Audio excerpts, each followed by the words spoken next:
Përshëndetje dhe mirë se keni ardhur.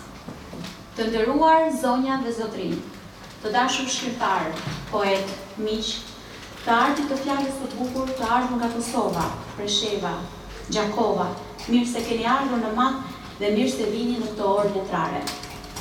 Unë do e quaj këtë takim shpirtëror, ku fjala bëhet urë midis tokës dhe mallit, midis akdheut dhe mërgjimtarit.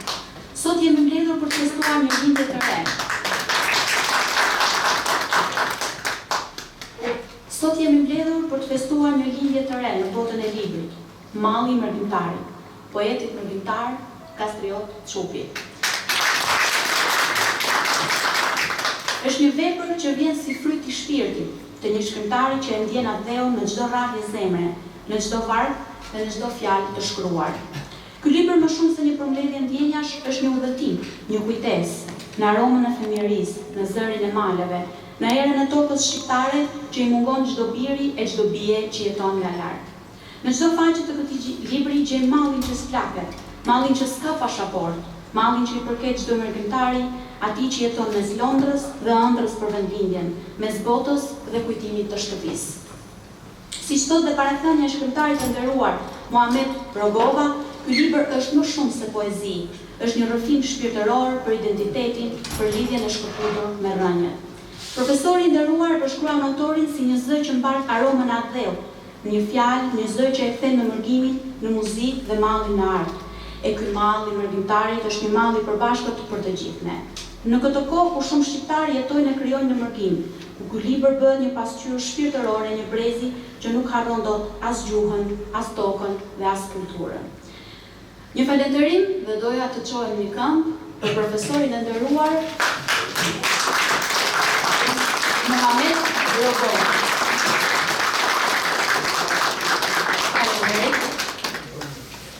Fjalën do ja japim profesorit të nderuar, i cili ka bërë dhe parathënien e librit të shkrimtarit Kastriotit. Të nderuar përnishëm, zonja dhe zotrinj, faleminderit radhë parë për të gjithë ju që keni ardhur sot për të bërë nderimet poetit Matian Kastriot Çupit, i cili ka shkruar një vepër me poezi të shumta, të cilat kryesisht ja kushton akdheut dhe njerëzve më të merituar të kombit tonë. Kjo është një sehajshme jo vetëm për autorin, po edhe për të gjithë ju që keni ardhur këtu për të bërë nderimet poetit. Flasësh për këtë plak shumë të rëndë që po ka rënë popullim, nuk është vetëm e sotës. Që nga periudha e pushtimit romak, e të dje e pas pushtimeve të një pasnishme që kanë ardhur, populli shqiptar për herë ka qenë i detyruar të marrë rrugët e mërgjimit për të siguruar një jetë më të mirë, një jetë më të qetë dhe qoftë për shkaqe ekonomike, qoftë për shkaqe politike ose luftarake, të cilët nuk kanë mund të përballojnë rrethanave të cilat ne kanë bërë. Një episod i veçantë është mërgjimi i popullit shqiptar që është zhvilluar sidomos në vitin 1680, kur Piccolomini, një general austriak, vjen me ushtritë e tij për të ndihmuar popullit shqiptar për të luftuar kundër Turqisë, e në mesin e tyre ishte edhe Pjetër Bogdani, një organizator i madh i këtyre lëvizjeve. Por pas përfundimit të asaj lufte, ushtria turke me gjithë cili ka rëndurje madhe që ishte realizoi një fitore të madhe në atë luftë, dhe pjesa ndërmuese e popullit shqiptar, sidomos tani nga Kosova, u deshten të shpërnguleshin për të marrë rrugët e botës, sidomos me që ishte në atë kohë ende popullata shqiptare ishin të krishterë ortodoks. Këta kryesisht e në shteteve ortodokse të veriut, si Polonia, Hungaria, Rusia, Krimea e vendet e tjera, ku edhe sot e kësaj dite ruhen gjurmët e tyre, i ruhen traditat kombëtare të hershme, të cilat i ka marrë me vete që në atë kohë. Dhe këto mërgimet e një pasnishme, jo vetëm të këtër, po edhe të slavëve, veç për të llogarit në Kosovë, në vitin 1953, Titoja kishte nënshkruar një marrëveshje me Turqinë për largimin e 1 milion shqiptarëve për të larguar në Turqi. Kjo ishte gjë e madhe. Për të larguar këta njerëz, duhej të ushtrojë një dhunë të mëshme mbi popullin shqiptar. Dhunë e cila edhe sot kujtohet për njerëzve të ndryshëm, për autorëve të ndryshëm, për atyre që kanë përjetuar ato tortura të jashtëzakonshme të zbatuara mbi popullin shqiptar, për të detyruar që të ikin nga trojët e tyre dhe për të shkuar në Turqi. Kjo vazhdoi në Kosovë, por në Shqipërinë atë kohë nuk ishte mërgime të tilla. Se ishte një sistem tjetër, ishte një shtet i konsoliduar dhe nuk e lejonte shpërnguljen ose largimin e popullsisë nga vendi për shkak të vendosjes së kufive, siç ishte në kohë të gjithë ju që jeni në moshë i kujtoni ata kufi se çfarë ishte. Por e keqja e madhe ishte se ai sistem përkundër zhvillimeve të jashtëzakonshme që ka arrit në atë kohë, me fabrika, uzina, hidrocentrale e të tjera, popullin e lënë në varfëri. Dhe ajo varfëri ishte e skajshme. Kur fillon erat e demokracisë në Evropë, natyrisht që ato erat e demokracisë erdhen edhe në Shqipëri. U desh që të shembël sistemi komunist i asaj kohe për të ardhur demokracia, dhe me ardhen e demokracisë fillon reprezalet, largimi i popullit në mënyrë masive prej popullit prej Shqipërisë. Na kujtohen ato si në legjenda largimi i popullit shqiptar sidomos për në Greqi dhe Itali, me anije të mëdha ku me qindra apo mijë prej tyre jenë gëlltit prej valve të detit dhe kanë humbur gjurmët e tyre vetëm për të larguar nga vendi. Qitë kur ti kishte ra mortaja Shqipërisë, u desh që të largoshen për të siguruar një jetë më të mirë. Si shembull të veçantë e kemi autorin e këtij libri, Kacer Çupi, i cili moshën 15 vjeçare, pra nga fshati Elizë i Matit, me ato kushte shumë të vështira, me një torb në krah, i uritur dhe i leckosur, e more rrugën për Greqi. E din autori, peripetit dhe trajtimin që i bëjë shqiptarëve në atë kohë në Greqi, që duhet të ndroshin edhe emrat, edhe fenë, edhe besimin, edhe çdo gjë, për të siguruar një vend pune, për të siguruar një kafshat bukur. Dhe pas disa vjetësh largohet dhe shkon në Angli, ku vazhdon të jetojë edhe sot, që është një vend pak më demokratik, me evropian, me kulturë, me të gjatë, me të fortë. Përveç punëve të tjera të cilat i ka realizuar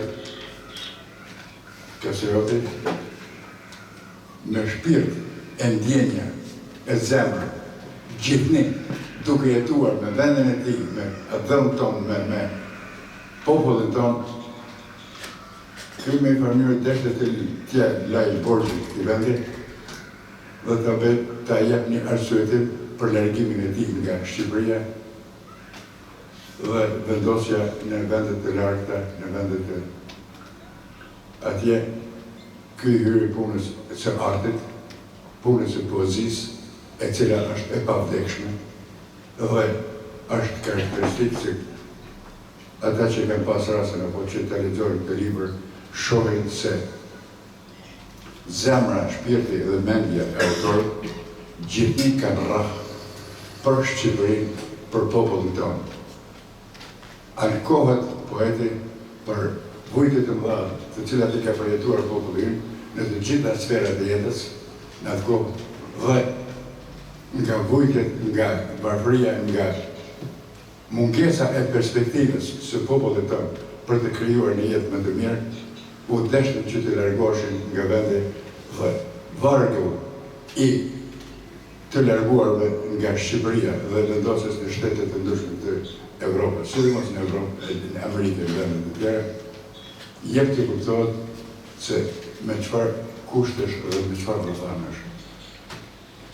Autori për të gjitha këto i vajson organet qeveritare të vendit, të cilët nuk bën asgjë për popullin. Përkundazi, ata me sjelljet e tyre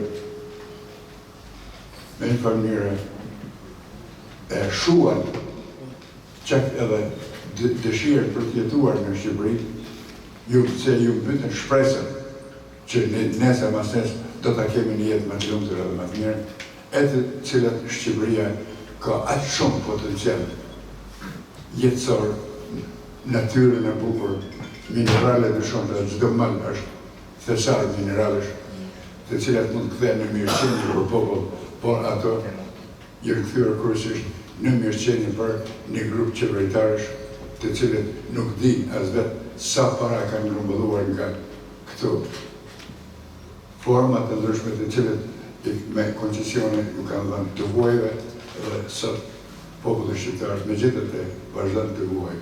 Veç një shembull të përmendim, Shqipëria është produset më të mëdha të naftës në Ballkan, dhe në anën tjetër prodhimet e naftës shkojnë jashtë për të përpunuar dhe kthehen në Shqipëri, dhe sot prodhimet e naftës në Shqipëri shiten me çmimet më të larta në Evropë.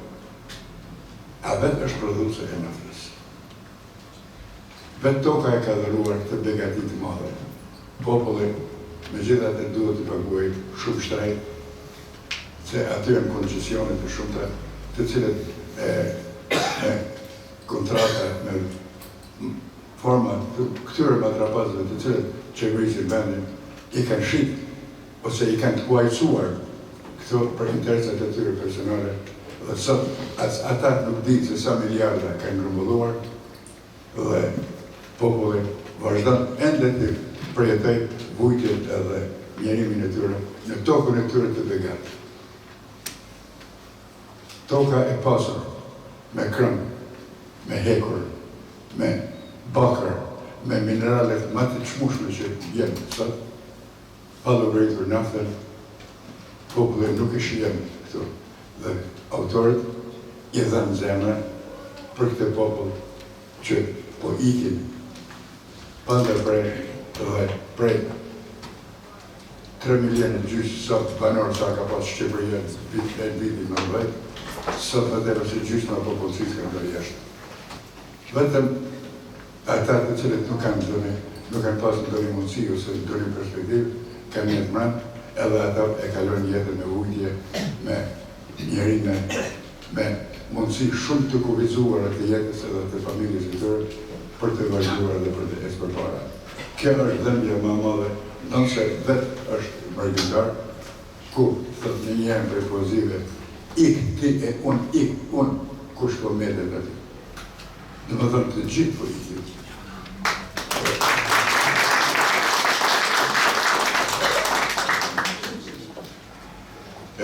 Kjo është një njëra prej plagëve të shumta të cilët në të gjitha këto poezi, rreth 170 poezi që kemi të përmbledhur në këtë libër, pjesa dërmuese e këtyre poezive kryesisht si temë e ka mërgim. Dashurinë e madhe që ndjen për atë, se asnjëherë prej poezive nuk flet për kënaqësitë jetësore që i ka përjetuar në Greqi apo në Angli, por kryesisht të gjitha poezitë i ka të gëshëtuar edhe të paraqitur për Shqipëri, për popullin shqiptar, për vujtjet e tyre.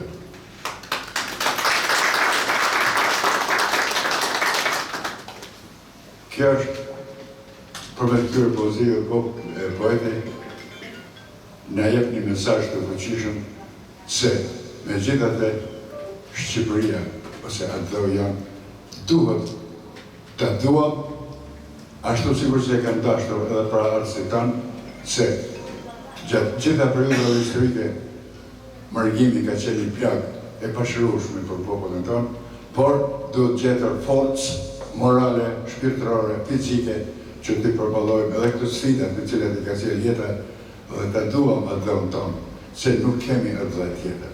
Ky është i vetmi vend të cilit ku njeriu e gjen veten, e gjen shprehjen e duhur jetësore, e gjen dashurinë për të afërmit, atje si sot të njëri për poetët tanë, Din Mehmeti, atje ku edhe gurët e sokakut me përshëndesin dhe me urojnë për çdo ditë sa herë të dalë në rrugë. Se është vendi im, është vendi trollikit e parëve tanë, të cilët ne me aq dashuri e duam dhe e përjetojmë. Dhe kjo është një thirrje që sa më pak njerëz, sa më pak të rinj ta praktikojnë vendin, jo thjesht që shumë njerëz, jo vetëm nga varfëria, por edhe nga euforia që është krijuar se jeta zhvillohet dhe jeta shijohet vetëm për jashtë shtetet e tjera, se këtu në Shqipëri nuk ka vend, dhe unë sot bile duke ardhur në rrugën për herë të parë që kam ardhur në këtë rrugë për Porret, pash mrekullitë e natyrës, vendet të mrekullueshme të cilat nuk i kanë shtetet e tjera. Dhe ti praktikësh këto vende është e rëndë. Që asgjë më mirë dhe më bukur se në Shqipëri nuk mund të gjesh. Po këtu mungon organizimi i pushtetarëve, investimet e tyre në jetën shoqërore, në jetën private, në jetën familjare, në mënyrë që ta kalojnë një jetë më të dinjitetshme në trudhën e tyre dhe të gëzohen asaj që janë banorë të Shqipërisë, banorë të këtij vendi, banorë të cilët vinë me gjenet tona, me adhurimin e popullit tonë, vinë që nga periudhat më të lashta të historisë njerëzore, para 7.000, 8.000, 9.000 vjetë, të cilat kanë ne, domethënë do dalin ende gjurmët e popullit shqiptar që kanë jetuar dhe banuar në këtë anë, por të gjithë pushtuesit që kanë ardhur, këta synim e kanë pas zbrazjen e truallit të shqiptarëve prej popullit tonë. Po hadhe në kohën e pushtimeve të huaja, po që ka sot, kur kemi qeveritarët tanë, njerëzit tanë, qeveritë tonë, gjitha këtë gjëra e kemi, pse këta qeveritarë nuk e njeh një rrugë më të drejtë për të sjellë popullit një liri më të madhe. Dhe tash është një keqe tjetër se në Shqipëri veprojnë dhe gjallërojnë dy rryma. Është rryma e lidhjes me islamizmin radikal dhe rryma e perëndimit që po sjell vazhdimisht e tuajsimin, shturën e familjes dhe gjërat e tjera të liga të cilat nuk i përkojnë popullit tonë, nuk i shkojnë për shtatë. Dhe ju i përcjellni vazhdimisht dramat e ndryshme që po zhvillohen në familjet e ndryshme shqiptare, pikërisht nga këto rrymë të huaja që kanë ardhur, e përpara nuk i kanë njohur popullit. Përpara ka qenë një dashuri mes njerëzve, mes të afërmëve, ka qenë një kënaqësi e madhe që të jetojnë bashkërisht në një vend dhe kjo kënaqësi e madhe njerëzve ju ka sjellë kënaqësinë shpirtërore e të gjithë ato që kanë jetuar në këtë vend. Kurse sot, në këtë kohë, në kohën e lirisë që po gëzojmë, të përjetoj njeriu gjitha këto vujtje, gjitha këto reprezalje, gjitha këto të këqija, është shumë e rëndë për popullin tonë dhe gjithë ne jetojmë me shpresë se një ditë do të ndrojmë ambientin, do të ndrojmë qeverisjen, do të ndrojmë përkrajën edhe të ndërkombëtarëve që të kthehet në binar e një jetës normale për të ruajtur traditat tona shekullore dhe për të quar ato përpara. Ju falenderoj.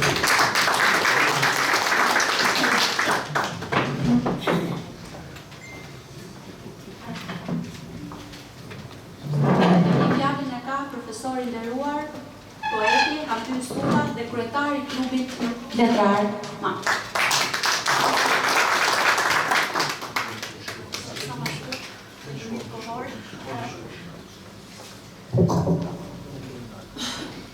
falënderit, më vështirë të flasësh pas profesor Muhamedit, por si pas protokollit duhet të flasë. Kur më pyesin se nga je, matin tim e kam atë dhejë. Kur më pyesin për ku je nis në vendlindjen time, Fshatin Lis. Lis. E dua matin si sytë e ballit, e lash se ç'ti bëja hallit. Në Shqipni sa herë që shkoj, matin tim e vizitoj. Në mërgim të largët sa herë këm qarë, kur kujtoj gjirët në trotuar. Më vret malli e dhimbë në gji, se për matin kam nostalgji. Edhe pse shumë i braktisur, Gjerdanin ja kam qëndisur, ku është krenaria e nderi, në matin tim me pllaka mërmeri. Mati im që të mbush me jetë, mrekulli poshtë e përbjet, me malet rreth si kuror, a thua se i ke bërë me dorë. Zoti vet e nderoj matin, me lumin që i fladit shtatin, me lulishten në zemër ti, mati im një mrekulli. Poezi e marë sot nga rrjeti social Facebook. Për emigrantët kjo poezi është kujtese fuqishme, se pavarësisht largësisë, lidhja me dheu mbetet e gjallë dhe e shenjtë. Ajo tregon se dashuria për vendin e lindjes nuk shuhet me largësinë dhe se çdo vizitë e rikthen ndjesinë e përkatësisë dhe krenarisë.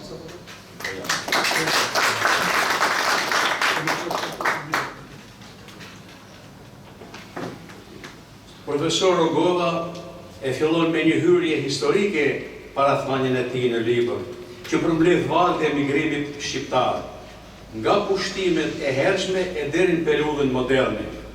Kjo kornizë gjerë historike e bën tekstin të besueshëm dhe e lidh fenomenin e sotëm me rrënjët e thella të fatit kombëtar.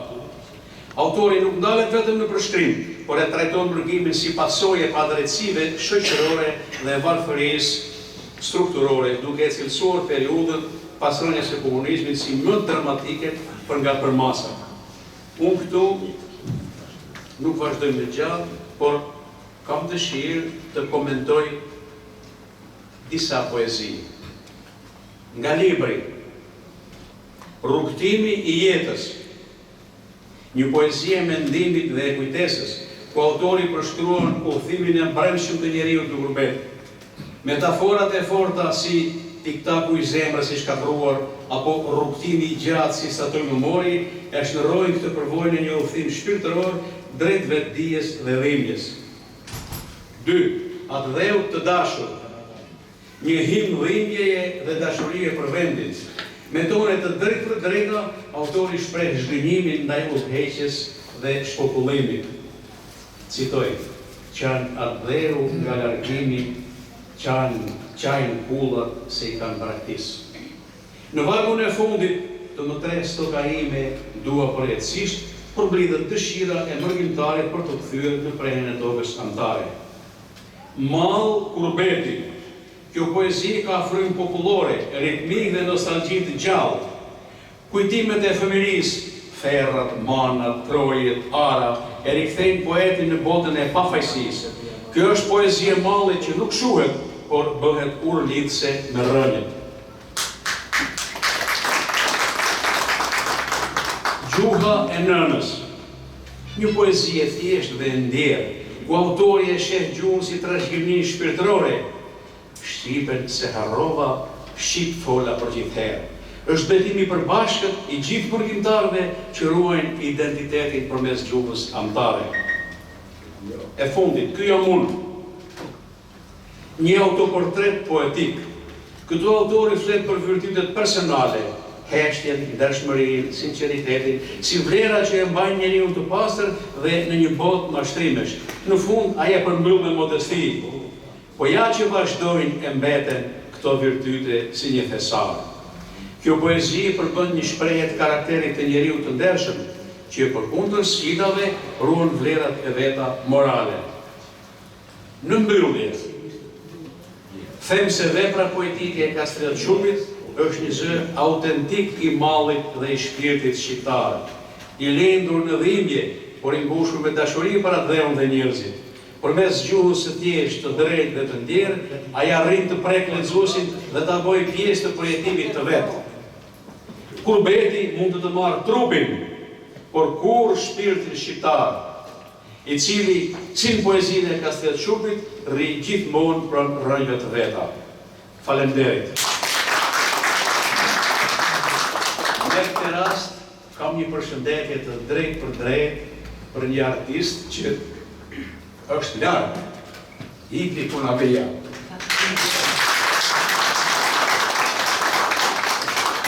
Artist i shquar, instrumentist, drejtues i një kohe të artë për një klub folklorik me emrin Petralba.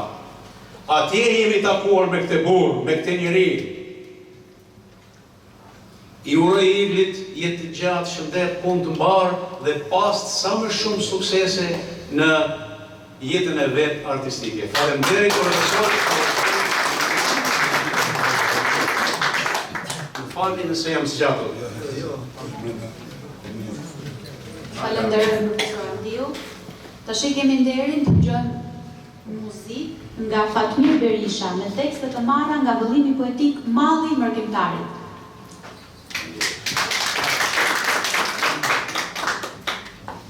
Sfari, jam nderuar e respektuar që këtë dajë, para juve, miku tim, jurej suksese e punë të marrë, edhe përshëndetje për pravrëgovën gjithë artistat këtu shkajimi.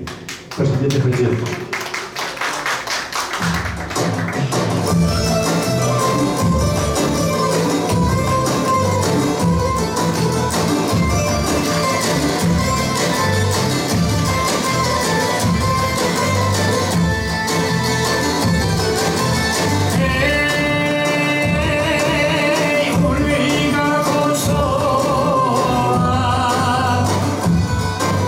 So very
Faleminderit shumë edhe të këndot zemra. Fjalën do ta ketë profesori, shkrimtari, Zoti Recep Abazi, kryetari i Kuvendit të Shoqatës së Shkrimtarëve Fenik në Preshevë, antari i Akademisë Antare Europës në Paris. Të mirëpresim profesor. Motra dhe vëllezër, të nderuar të pranishëm, poet, shkrimtar, i nderuar autor, i nderuar profesor Rogova, një njeri me ellanin më të madh për kombin shqiptar, kudo që gjendet çon rreze të njeriu të mirë dhe të njeriu të kombit. Unë vin nga një pjesë e trojave shqiptare që pak po e din se ku është. Nga ajo pjesa që po quajnë Lugin e Preshevës, që përfshin 3 komuna shqiptare, Preshevën, Medvexhen e Bujanovcin, e nga këto 3, pozitën vështirë janë të 3, po në pozitën më të rëndë është Medvexhja për momentin, sepse atje shteti shqiptar po mundohet ta zhvoj elementin shqiptar në kohët e fundit me masat administrative të quajtura pasivizim i adresave. Në shikim edhe dëgjim të parë, kjo nuk bën shumë përshtypje, po është tragjedi e kësaj pjese të kombit shqiptar, që po na bën shtetin cilin kemi lindur ne, gjyshtit tanë, fëmija tanë, edhe elementi shqiptar ka qenë gjithmonë aty. Është pjesa e trojeve shqiptare, që quhet Molla e Kuqe, rajonit Molla e Kuqe, e cila e vetme në 12 vendbanime shqiptare ka mbetur nga ato ditë në Serbi. Prandaj kjo është edhe një dëshmi për kombin shqiptar se andej ka qenë pjesa e Shqipërisë, jo këndej e tërhequr. Por është kështu siç është, duhet punojmë shumë që të arrijmë atë që synon kombi. Besoj kombi shqiptar është rrugë të mirë, të tha dhe profesori, foli shumë edhe flasin të gjithë, por mendoj që duhet punojmë më shumë edhe më ndryshe se deri më tani që ta ndryshojnë gjendjen. Kam lexuar një kohë të gjatë, por nuk e kam mbajt mend emrin e autorit francez, i cili sa herë që ka lexuar një libër ka vesh rrobat solemne që i ka pas. Ndoshta dikush e din edhe emrin e tij. Analogen nga ajo, ne duhet të bëjmë dasëm kur kemë në duar një libër të shkruar në gjuhën shqipe, sikur që është ky sot. Me një titull shumë përmbajtësor, me një titull emblematik, po edhe të dhimbshëm, Malli i mërgjimtarit. Ky mall mbetet një kohë të gjatë e dhash Zoti, kjo pjesa që i mbetet e tjetë sa më shkurtër. E që kjo përsëri shkurtohet malli e të hiqet inshallah i mërgjimtarit, pra të mos ketë mërgjim nga trojet shqiptare, përsëri mendoj që është në duart e shqiptarëve jetë të tjerë. Në qoftë se dim t'i menaxhojmë pasuritë të cilat na i ka dhënë Zoti, qoftë në njerëz, qoftë në pasuri toksore, nën toksore e të tjera, atëherë nuk të kemi nevojë për mërgjim. Unë po përshëndes në emrin e shqiptarëve të Medvexhjes, Preshevës së Bujanovcit dhe shoqatës shqiptare Felix në Preshevë. Unë përshëndes edhe si antari i Akademisë së Arteve të Evropës me sedi në Paris. Edhe kam një përshëndetje e porosi nga miku, apo ta quaj vllai im, mik i punavia për cilin tobi.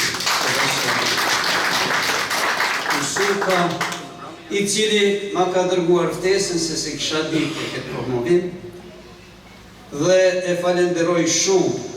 Unë e njoh si njeri shumë të mirë, si artist mirë, si punëtor të madh, kur kam dëgjuar se edhe ai ka marrë rrugën e mërgjimit, më ka dhënë shumë, por besoj që ai e ka vetëm si urë mërgimin, se ai nuk rrin mërgjim, nuk e harron ai shëtërinë. a jeton për Shqipërinë edhe punon edhe dhron për Shqipërinë.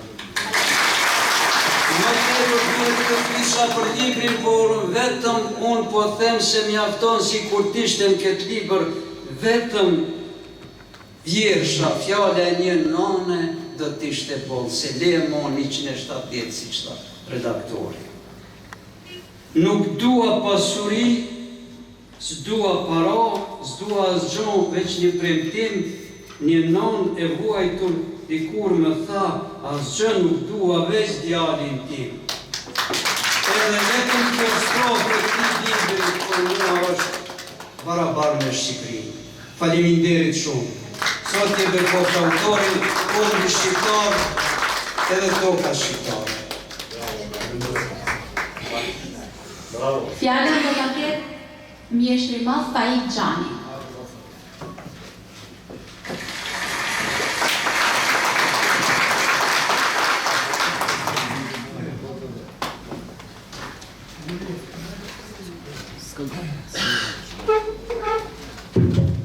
Përshëndetje të gjithëve, ndihem mjaft mirë sot, kur me bashkëshortarin tim, Tasiot Qubin, shtjelloj nga thellësitë e shpirtit dhe të mendjes, emigracioni shqiptar, një plagë e madhe e popullit tonë.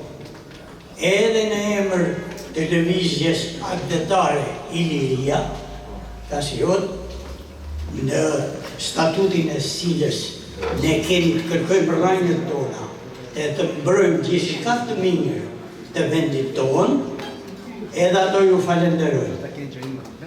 Janë pak dhe nuk është lehtë që t'jesh në emigracion dhe të ndjekish hapat e atë dheut, hallet e atë dheut dhe të promovojsh vlerat. Shihni në SBA.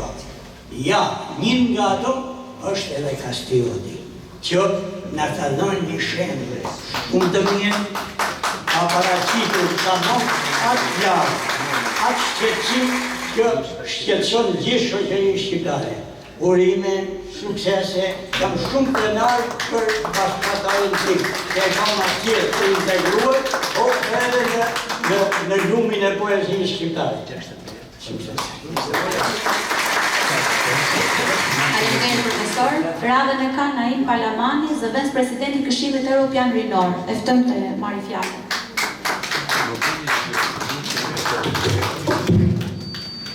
Përshëndetje të nderuar kuadër intelektual të Matit. Unë vjen nga një stres e Matit. Familja ime ka ikur në 72 nga Mati. Dhe Kastrioti më qenë një ftesë autorit dhe duke falendëruar edhe redaktorin, profesor Rrugovën, edhe gjithë të ftuar që jeni këtu. Si zëvendës presidenti i Këshillit të Egrimit Evropian Rinor, shoh një plagë shumë të madhe në emigracion. Emigrimi nuk është asgjë tjetër, por është si vale e dashkës që vëllkon nga lart. Një emigrant që hik në rinin, në kulmin e rinisë, derisa visha në rrugës rreth Matit, një herë që nuk zgjodha me ardh makinë, po erdha një transport publik, një nënë e moshuar tha, ta ka 22 vite ta pa e parë djalin. 22 vite më preku strofa e poetit të shquar Matjan, Sotit Kastriot Shupi, që tha nëna, qela nën buron nga arti. Ne duke parë politikat tu në shoqërinë tonë dhe unë ftoj që intelektualet e Mati ka pasur shumë dhe shumë nga kanë ndëruar, ka nxjerrur shumë si zëvendës president, si kryeministër, mbret, ambasador, intelektual shumë të zgjuar dhe një përshëndetje do t'ja sheh edhe një instrumentit të veçantë që sot e ka dhe nënën tu Igli Ponavia. Unë do t'jeroja shumë që të bëje sa më shpejt të letra edhe t'i vjeri pranë nënën së ti dhe i t'juroj jetë të gjatë dhe suksesit të ketë kudo. Dhe unë të falenderoj sotin Kastriot Shupi, që është një poet, një shkriptar, që si Shupi është një nga njerëz me integritet shumë të lartë dhe është një fiz intelektual që ka pasur Mati, që kanë nxjerrë deputet dhe kryetar edhe të tjerë. Por unë e them me krenarin gjithmonë se jam Matian, se Mati, se fjala dhe adhetaren fillon gjithmonë nga Mati. Mati është penda dhe arti që ka krijuar gjithmonë në Shqipëri dhe në shoqërinë tonë. Faleminderit shumë Faleminderit Naim. Dy fjalë, publicisti, gazetari Qemal Ceni.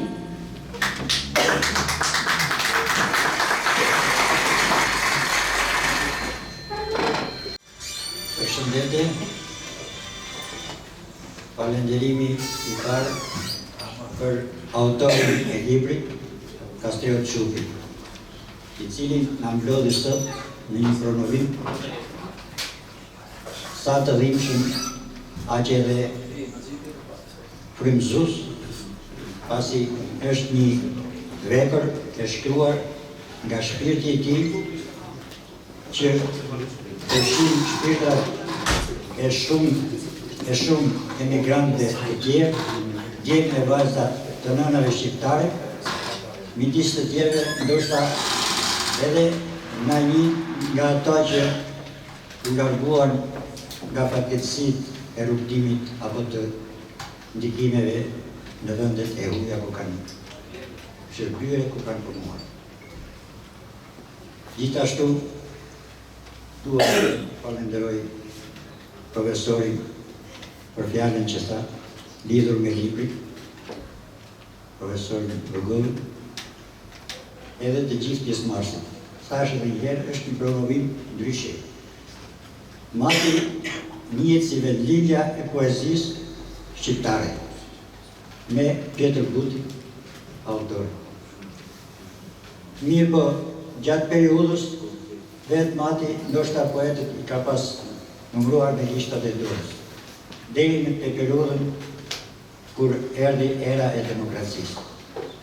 Në këtë kohë, Matianët, ashtu si kanë bukuritë natyrore, ashtu si kanë resurset e zhvillimit të ekonomisë, ashtu si kanë edhe historinë që nga të parë, që nga kohët e ilirëve, e të shtetit parë të arpit, kanë përveçsuar dhe kanë dëshmuar edhe shpirtin e tyre poetik, kështu që numri i poetëve dhe i libra Mat është rritur shumë. Është rritur aq shumë sa që me përmendur, Hamdiu e përmend shpesh, po unë nuk dua t'i referoj mas asaj shifre, por janë vërtet shumë. Gati e pa besueshme.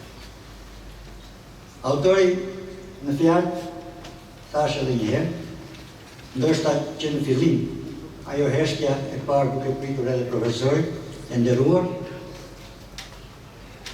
me librat përpara e ndjeri një farë dhimbje. Secili domethënë duke lexuar nga një poezi për vete, ndjente shpirtisht një dhimbje duke parë edhe njëri tjetrin.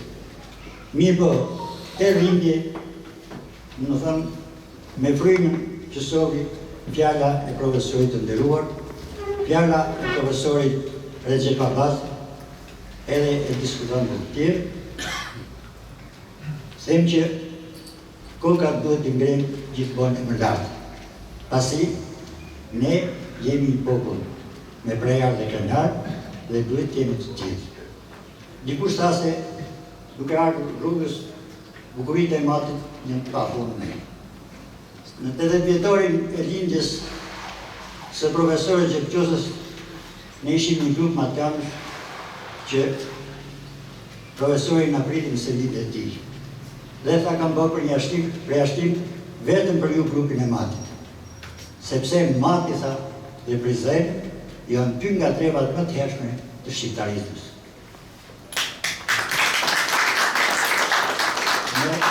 Me profesor Recep Abbasin kemi bërë bile takime në Prizren për një nisëm të marrë nga i madhi ynë Gjok Dabaj, i cili ka punu 25 vjetë në madhë. Është një e qartë që ajo nisëm beti në rrugë, për më ndoj që të rritë do të ta marrin në dorë dhe ta qojnë të para. Për kujdesja bardhë shqiptare duhet të funksionojnë në gjithë botë. Ju uroj suksese i dashur profesor.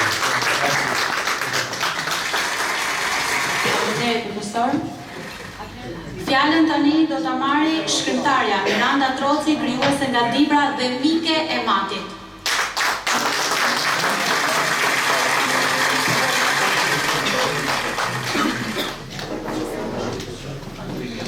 Përshëndetje vëlla Matjan. Dibër, mat, motre vëlla. Të uroj të shkruar sa drinj e mati. Vetë fjala madhi i vëllëtarit do të thotë që libri është shkruar me lot e madh për vendimjen. Unë kisha përgatitur poezinë sot gjarpri ndërhas, se ne ka përzon djemët. O kohë e farume, e njerëzve të ftohtë, na ka marrë djalli, kur se shohim dot. Dreqime ne tallet, ne duar të rgasim, ata luan lojnë, neve vetë flasim. Të likë të kohës moti shtrydhëm kock e palcë. Djallëzin në mbollën në rënjë farë, gjapri në hasër flenën brinjët tona, në kokat të mjeranve, aty ju mbushet torba. O mjeran, kukera, bli dit e rro, rinë pas të keqes e të ndjelës do dit, të shtëngon lakun e praptja të shko, e terin të kaqërur e shef kur dritë. Ujq sillen vërdal, mbi ne gjenë ushqim, edhe kokën në matin me pej, ditë shpambarim, sa ju prishët havaja dhëmbët kërcëllojnë, shqyet me zvetit e njëri tjetrin sulmojnë. Koper ullërimash lehin të gjithë një zëri, kurbani i tyre jemi ne, ore të ngratë, shahen bën horë, qëta e qbëri, ne kruen dhëmbët, ata se hajnë thatë. Ju falenderoj shumë.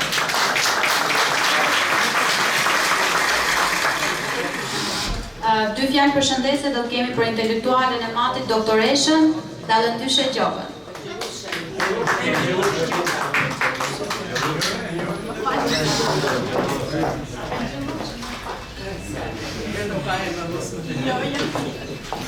Jam shumë krenare sot, që jam midis këtyre njerëzve të mrekullueshëm, që me çka po shoh nuk është thjesht në thjesht një promovim i librit Malli Mërgentarit i Kasrioçupit, por edhe i shoqëruar edhe me njerëz kaq të mrekullueshëm, edhe tamam edhe sepse dhe një koncert. Prandaj edhe pse nga Vlora unë kam deklaruar se 22 nga Vlora e 50 këtu, kështu që jam matjane. Dhe për këtë, sinqerisht jam matjane, sepse matjanët janë njerëzit më të nderuar, që kanë dinë të më respektojnë, të më vlerësojnë për shërbimin që u kam bërë. Sot unë jam shumë e gëzuar që jam këtu, edhe aq më tepër para njerëzve të nderuar si profesori që ka bërë atë redaktimin, më falni, për zotnin tjetër dhe për gjithë këta që kanë ardhur. Por jam shumë edhe krenare se këtu shoh edhe gjithë këta dhe Naim Berishën si këngëtar, por shoh edhe gjithë këta poetë që unë me të cilët komunikoj, që shkruaj dhe komentoj. Përsa i përket librit Malli Mërgentarit, sinqerisht kisha në mend që të recitoja një dy poezi, dhe sidomos edhe për nënën. Por thash nuk do të më lënë emocionet, megjithatë ky libër është një mesazh jo vetëm për të gjithë neve që jemi këtu, po për të gjithë shqiptarët kudo janë, sepse qeshtre javë në qershor, po të herë të parë në Angli, dhe aty pash matjanët e integruar sa shumë që ishin integruar, por kishte edhe me ata njerëz të thjeshtë që sinqerisht kur vajta në një lokal dhe aty ishte lokal shqiptar dhe kur dëgjova në Angli këngës shqiptare, ju thash atyre dhe takova dhe më takuan dhe përjet mirënjohje të gjithë matjanëve edhe në Londër, dhe ju thash më falni, unë e di se kam ardhur në Londër, por këtu më duket se kur jam në Burel, sepse ka shumë shqiptarë që kishte dhe njerëz që punonin me përkushtim për të siguruar jetën e tyre. Natyrisht, unë kam vajzën në Angli, dhe kur ka ikur i kam thënë, në të hidhurat kurbete, Shqipërinë more me vete. Kujtimet e Shqipërisë ishin paje nusërisë. Amanet o bi, thash, mbaj mend që të kam thënë. Dhe ajo më tha, fëmijët e mi do të flasin gjuhën shqipe nën. Kështu që jam krenare që shoh në Facebook, por dhe aty, që si, edhe pse janë në Angli, mësojnë kë shumë bukur këngët shqiptare, vallet shqiptare, dhe që parë më përshëndeti edhe Higli dhe njëkohësisht më kishte dërguar edhe ftesën që andej që unë të marrë pjesë këtu për atë këngëtar të mrekullueshëm, për atë që pasqyron, do me thënë, edhe këngën matjane dhe këngën shqiptare, por qonë edhe trashëgimin matjane aty. Prandaj, paseriot, unë të falenderoj nga zemra, nuk u takuam dot në Angli, po të nderuar pjesëmarrës, çdo poezi të Kastriotit të nxjerrur në Facebook, unë e kam lexuar, jam emocionuar dhe jam përlotur, sepse dhe si nën kam gjetur veten time aty, kam gjetur fëmijët e mi, kam gjetur gjithë mërgimtarët kudo që janë. Dhe më kujtojnë një çuni tezës time më thoshte më përpara, Olushi, në Angli në çdo 3 shqiptar, një është matjan. Kështu që, sinqerisht, shumë thoshte që atere, dhe me të vërtet që ka shumë matjan, dhe kjo tregon që edhe mati si gjithë Shqipëria që janë larguar shqiptarët nga ky vend i mrekullueshëm, dhe tani presidenti i Shqipërisë na ftonte na vinte nga Bangladeshi të vinin në një kohë kur ne kemi njerëzit tanë dhe zgjuarësia që ka shqiptari, unë them që se ka kush në botë. Prandaj Kastriot, të gjithë shqiptarët kudo janë, ky libri juaj dhe i redaktuar nga profesori nderuar, le të jetë dhe të përdoret edhe si një mesazh i qartë për të gjithë shqiptarët, se mërgimi, se na kujtojnë fjalët e Çajupit atere që thoshte e kurbeti, shokë kurbeti, kush vate nuk mbeti, gjithë jetën në urdhët që seja sa një kokër hudhër. Por sot, njeriu që është i përveshur punës dhe që ka mërguar për të rregulluar jetën e tija, le të jenë edhe këto mesazhe që janë këtu për ata që ta gjejnë vetveten kudo që janë. Sepse këto mesazhe që janë këtu më kujtohen fjalët për Ismail Qemalin. Ismail Bej more trim të ndritë emri ty për jetë, një flamur ta mbajti dora, ta ken brezat amanet. Kështu që edhe këtë libër brezat le ta ken amanet. Dhe do t'ju thosha, nuk dua t'i quaj kosovar, po dua t'i quaj shqiptar. Dhe do të vi një ditë kufiri do tretet, dhe për gjithë shqiptarët një atë dhe do mbetet. Shqiponja po të dëndet çdo shkëmbe grup. Dhe nuk do t'jetë e largët dita që do t'kemi një komp, një flamur. Ju faleminderit të gjithë. Për gjithë, ju faleminderit. Faleminderit doktoreshën Gjellushe, edhe paqem sa më jetë gjatë këtu mes nesh. Fjalën do ta ketë në vijim Renato Tetraku, mësues historian i ri.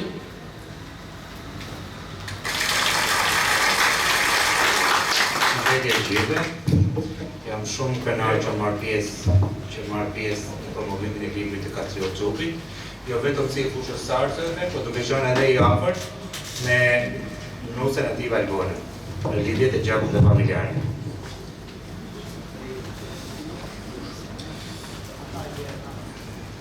Një madh që lëngon çdo shpirt e zemër rreth vëllimit poetik të autorit Kastriot Çupi. Letërsia shqiptare ka në themet një pasqyrë dhimbjeje, shprese dhe mallëngjimi, ndjesi të popullit tonë në shekuj. Në këtë bashkë bën pjesë edhe vepra e Kastriot Çupit, malli i mërgjimtarit, një përmbledhje poezish dhe refleksionesh që silli në dritë plagën e madhe të shoqërisë shqiptare mërgjimi. Autori përmes vargjeve dhe analizave të tij përshkruan fatin e mirë shqiptarëve, që të shtyn nga varfëria dhe mungesa e perspektivës, janë adheun për një jetë më të mirë në vende të ndryshme të botës. Largimi nga lindja, i nxirur nga kurreshtja dhe nevoja ekonomike, siç dëshmohet edhe në krimtarinë e Kastriot Çupit, hapi një plagë shpirtërore që la pas mall, dhimbje, por dhe dinja faj.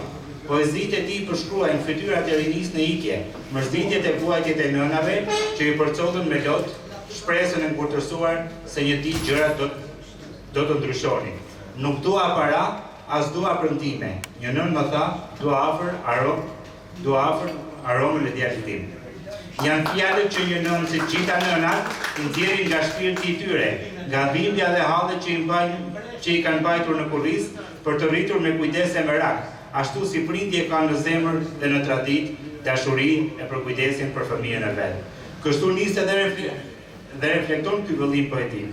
Një nga figurat më të fuqishme në këtë vepër është figura e nënës simbol i dashurisë së pakufishme, lidhjes pasgjithshmërisht me ateun. Për autorin Çupi, ashtu siç kanë kënduar edhe poetë të tjerë në kora, nëna është dielli, hëna, shpirti dhe fryma, brenda e vladit birit të saj që ende larg. Në poezinë Pasuri e vlerët ai shprehet: nëna është pasuri, virtytet janë vlerë, si sorkate në përshpi, si nëna s'ka të tjerë. Autori nuk kufizohet vetëm tek dhimbja shpirtërore individuale, por reflekton një kritik të ashpër sociale me prejardhje politike. Shkaqet e mërkimit i lidh me punën e tokët të pamjaftueshme nga pushtetarët, të cilët në vend që të mendojnë për shfrytëzimin e resurseve në vend, të cilat janë me burime të shumta dhe të orientojnë dhe angazhojnë masën e gjerë të njerëzve, sidomos moshat me potencial të fuqishëm fizik dhe intelektual, janë përqendruar në grumbullimin dhe aneksimin e pasurive për interesat e tyre. Në këtë kuptim, libri i Çupit nuk është thjesht një klip personale, por një akt akuz ndaj padrejtësive shoqërore, për një hapësirë që gërryen në vijimësi atheun e vet, rrënjën ku ka lindur dhe ku ka trashëguar me gjysh dhe stërgjyshi.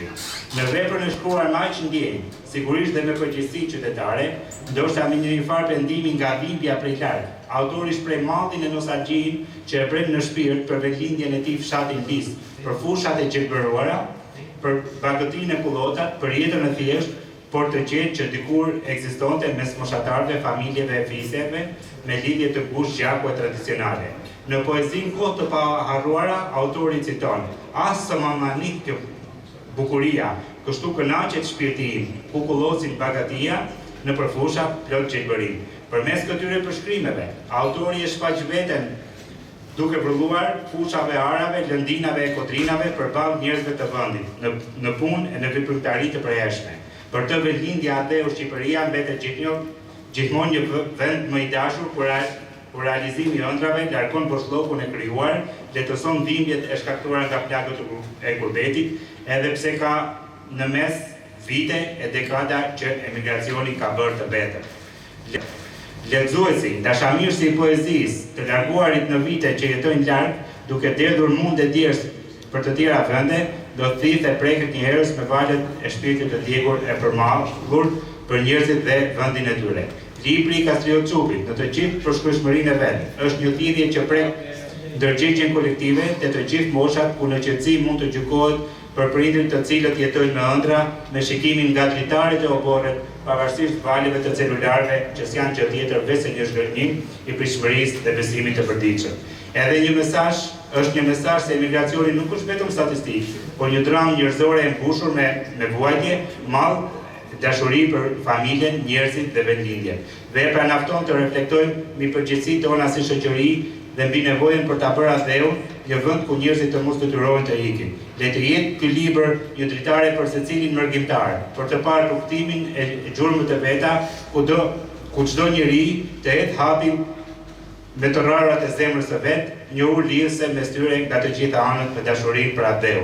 Uroj që fjala e dalë nga zemra e shpirtit juaj Kastriot të udhëtojë gjatë, të mbulitet edhe në shumë shpirtra e zemra të bashkëpunëtarëve tanë, ashtu si çmalli i mërgjimtarit nuk shuhet kurrë, duke u shndruar në forcë e frymëzim. Ju falenderoj. Faleminderit Renato. Dy fjalë përshëndetje do jetë edhe për zotin shef Kit Çupi. Xhaxhajn e Kastriotit.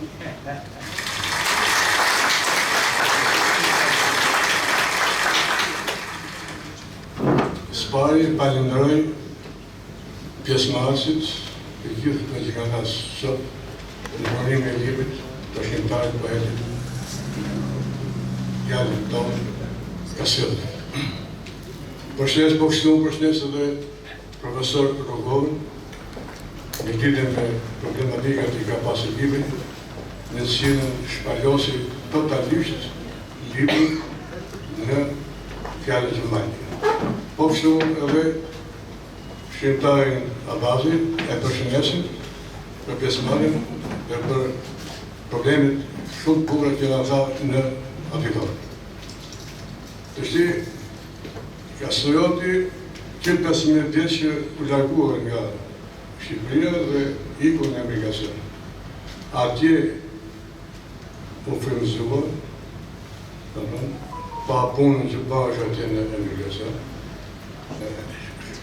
Pa edhe talentet të tij që ka pas 100 fëmijë. Që fëmijë lirësinë e ka pas të dorë me parë si sim. E shpalosi atje, duke mund edhe azi, në thënë duke manifestuar në thënë të gjithë problematikat që ka Shqipëria.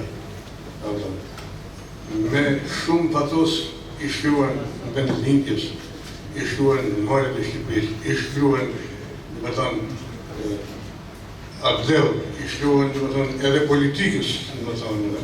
Pra, në shkon mandë e i lindëseve që i shekuan në infrashit, e sami frashit, ajo parti pëjësia a marët e Shqipërisë, a lisët e gjatë, po sa gjë me gjurë që kam të mend ditë e natë.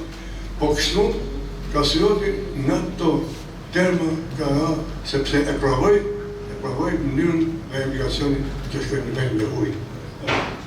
I urojmë shqiptarit e Kasiotit, që të vazhdojë, edhe me shumë, edhe në mirë, edhe në bukur, dhe imtarin e ti si poet edhe si shqiptar. Juroj suksese, Dy fjalë përshëndetje do jetë nga shkrimtarja matjane Vilma Nika.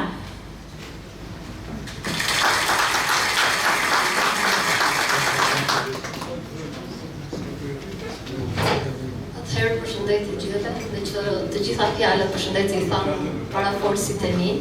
Jam shumë e nderuar sot për ftesën miqësore që më ka bërë Zoti Kastriot Çupi dhe uroj për promovimin e këtij libri të ri, Malli i Mërgjimtarit, ku të gjithë ne kemi një pjesë brenda këtij libri, kemi mallin e të dashurve tanë.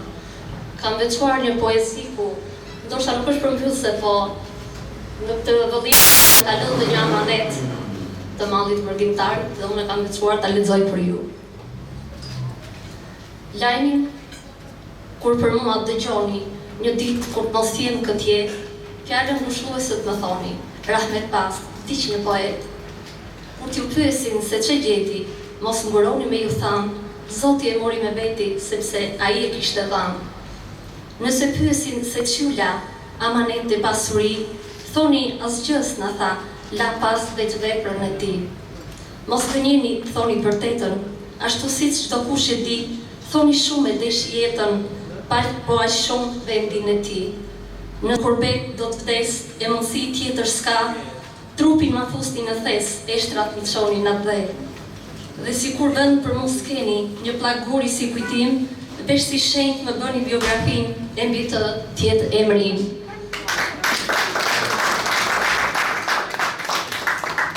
Faleminderit Vilma. Atëherë Ibrahim Përlesha, dy fjalë përshëndetje është Daja dhe arritëm drejt fundit.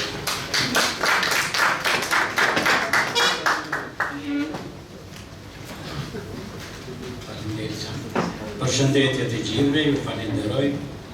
Jam shumë i lumtur, edhe i emocionuar, se po flas para profesorëve, para personaliteteve të letërsisë. Unë jam edhe shumë në krenar, sepse autori është një bib.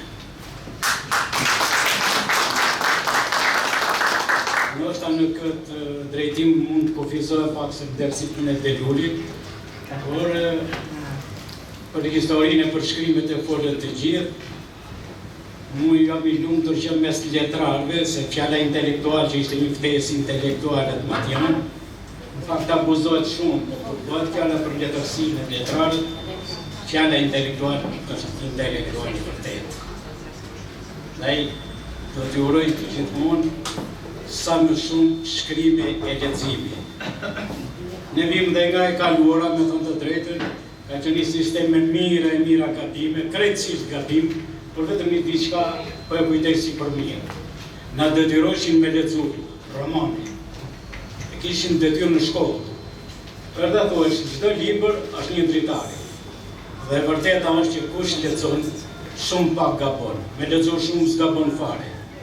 Dhe ju do t'ju uroj një im i dashur në librat e radhës, se kjo libër i tillë një sa vjet poezi, në shkrimet e tjera, në libra e tjera dhe gjithë shkrimtarëve, artistëve, urimet më të mira. Falenderoj profesor nga e Petrasti nga Kosova, profesor Nabazi dhe të gjithë miqve shokë. Urime një, falenderoj. Naima Lia e shkrimtar, ky fjalë përshëndetse për zotin Kastriot.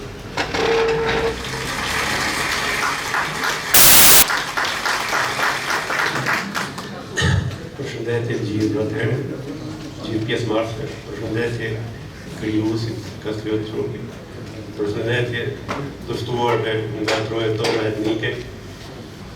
Jemi krenar që në mesin tonë kemi një shkrimtare që ka shkruar për emigracionin, për plagë shoqërore. I urojmë Kastriotit që në të ardhmen të ketë rënume tjera të shkrimit. Faleminderit.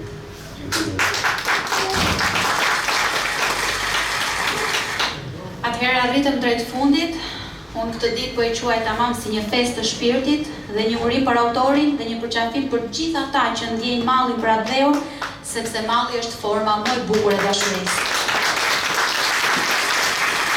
Do t'ja jap fjalën autorit, poetit Matjan Kastriot Çopi.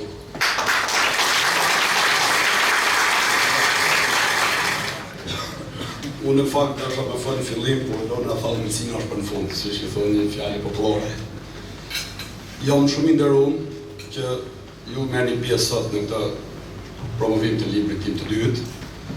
Edhe ju uroj mirëseardhjen të gjithëve, pa përjashtim, pa përmendemra, në veçanti profesor Rogovës, profesorit tjetër dhe të gjithë atyre që kanë ardhur nga jashtë kufive, që kanë bërë goza ka sakrificë, Rifat Çopi, Mikesha im atje nga Gjermania, gjithë dhe bashkë.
mikrofonin mirë se do pun gjuhë mirë.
kena këtu po të bajmë, se kena telemat. Kemi televizion këtu, loka. I patë këtu po thonë. Do të vazhdojmë ne, pra do të shkojmë jashtë.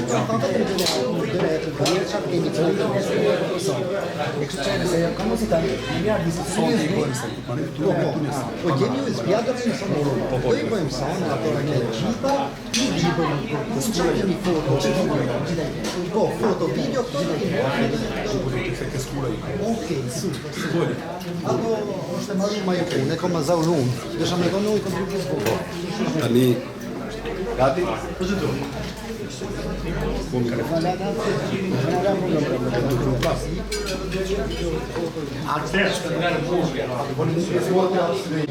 Këndohën tekstin për fisin tim, Kullu Vlerash e këndon Fatir Berisha.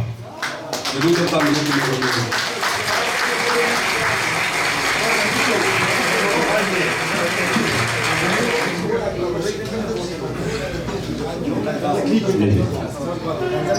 Faleminderit. Faleminderit ka se çupi e nderuar, e respektuar. Se unë i këndoj tekstet tua. Një herë dua të shpezerasim që ta përshëndesim mikun tonë, shokun tonë Niklin Panaviaj. Respekt për gjithë, rafshodet, kolegët e mi, Gjakovar, shumë respekt. Kolegët nga Moti, shumë faleminderit.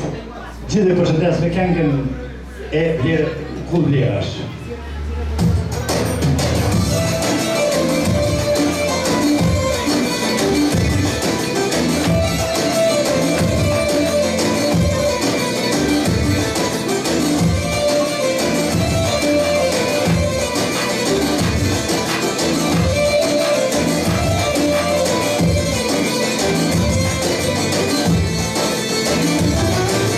Hey,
Faleminderit shumë, shumë respekt.